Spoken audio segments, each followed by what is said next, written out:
भोजपुर जिला वार्ड महासंघ ने अपनी ही पंचायती राज के लोगों के ऊपर लगाए गंभीर आरोप। अगर इनकी माने तो सरकार ने पहली बार इन्हें 7 निश्चय योजना के तहत दिया था नल जल योजना का काम, लेकिन मुखिया को दिया था वित्तीय अधिकार, जिस वजह से पूरे बिहार में योजना फेल हो गया। अब अगर सरकार सीधे तौर पर वित्तीय अधिकार नहीं दी तो अंजाम भुगतने को तैयार रहे। 2016 के तर्ज पर होगा एक और आंदोलन।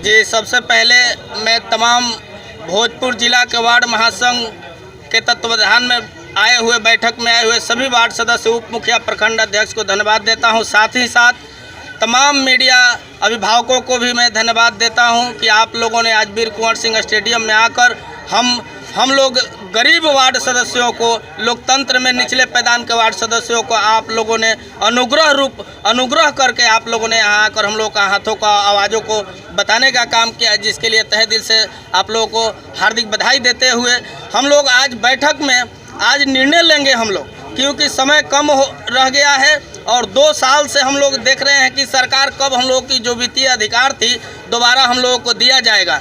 लेकिन लगता है कि सरकार के कानों में पर्दा और आंख में छाले पड़ गए हैं, जिसके वजह से वार्ड सदस्यों के अधिकार और हक का हनन किया जा रहा है। वार्ड सदस्यों का दुख नहीं देखा जा रहा है सरकार से, जिसके लिए सरकार को भी हम लोग चेतावनी देना चाहते हैं कि जो हो रहा है सो हो रहा है, लेकिन 2024 में जो आप सोचते हैं वो कदापि नहीं होगा। हम लोग वार्ड सदस्य जग चुके हैं, आपके विरोध में हम लोग झंडा लहराने का काम करेंगे 2024 में। लगातार प्रदर्शन कर रहे हैं लेकिन अभी तक सरकार के कानों में जू तक नहीं रेंगा है। जी, इसका तात्पर्य यह है कि सरकार जो है, सरकार के नियत और नियति दोनों खराब हो चुका है। सरकार कुछ अपना निर्णय नहीं ले पा रही है। नीतीश कुमार कुछ अपने स्तर से कोई फैसला नहीं ले पा रहे हैं, ना सरकार चलाने में और ना किसी का अधिकार को दिल। नीतीश कुमार ने पिछले सत्र में वार्ड पार्षदों के अकाउंट में डायरेक्ट पैसा दिया था, जो 7 निश्चय के तहत नल जल योजना थी, जिसमें काफी अनियमितता दिख रही है। उस पर क्या कहना है आपका? जी, आप अपनी मांग तो रख रहे हैं, लेकिन सबसे बड़ी अनियमितता नीतीश सरकार में सबसे बड़ी अनियमितता उस सामने आ रही है, उस पर क्या कहना है? जी, सबसे पहले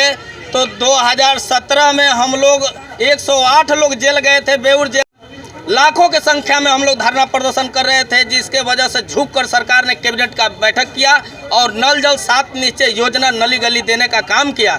लेकिन मैं बता देना चाहता हूं मीडिया भाइयों को भी कि सरकार हम लोग को डायरेक्ट फंड नहीं दिया था, मुखिया के खाते में पैसा दिया और मुखिया को कहा कि वार्ड क्रियान्वयन प्रबंधन समिति को भेज दिया जाए, जो कि यही सरकार की जो नीति थी यहाँ फेल कर जाती है। मुखिया लोग फेल करने का काम करते हैं, क्योंकि जब हम लोग को आया नल जल काम कराने के लिए, हम लोग जब शुरू करने का काम किए, हम लोगों को काम स्टार्ट हुआ तो मुखिया जी का फरमान जारी हुआ कि पहले ब्लैंक चेक पर साइन करिए, तभी हम ही को पैसा डालना है आपके खाता में।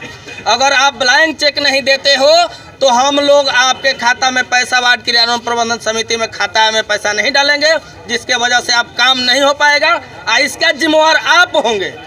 तो हम लोगों ने आज तक कोई वित्तीय अधिकार नहीं मिलने के कारण और ना ही कोई एस्टीमेट के बारे में जानकारी, वार्ड सदस्यों को आज तो कुछ मिला ही नहीं। अचानक उसको अधिकार दिया जाता है तो हम लोग घबरा गए, हम लोग को मालूम नहीं चला किस तरह एस्टीमेट है।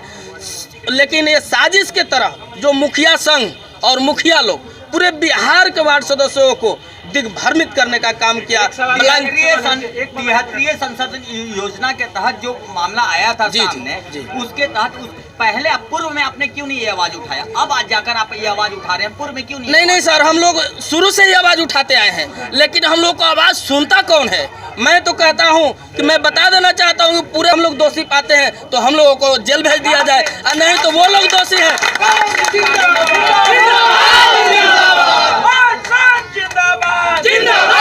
गाँव से आपका आंदोलन शुरू होता है, जिला मुख्यालय पर आकर समाप्त हो जाता है। पूरे जिले में 5000 से ज्यादा वार्ड सदस्य हैं, संख्या 212 पहुंची है। देखिए, हम लोग आज तो किसानी का समय भी है, और दूसरी बात यह है कि जितने प्रखंड के कार्यकारिणी लोग हैं उन लोगों को बुलाया गया है। जिस दिन